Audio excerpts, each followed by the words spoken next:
सुवर्णपुर जिला voice of media तरफ सुवर्णपुर जिला आरक्षी अधीक्षक श्री नारायण नायक को स्वागत संबर्धना सह सोनपुर मुख्य ब्लॉक छक जयगुरु मार्केट छक स्टेट बैंक सम्मुख मुख्य रास्तार ट्राफिक समस्या पर अवगत करागला।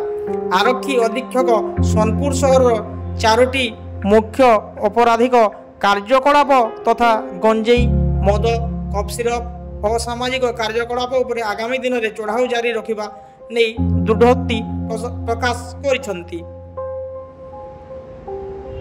आगामी दिन में सोनपुर पुलिस प्रशासन को आहुरी सुदृढ़ करने नहीं प्रकाश कर श्री नायक जनसाधारण प्रति क्षेत्र में सहयोग जारी रखिले सोनपुर सहर को खूब कम समय भितर एक शांति श्रृंखलित निशा मुक्त सहर करहब कहिचंती श्री नायक।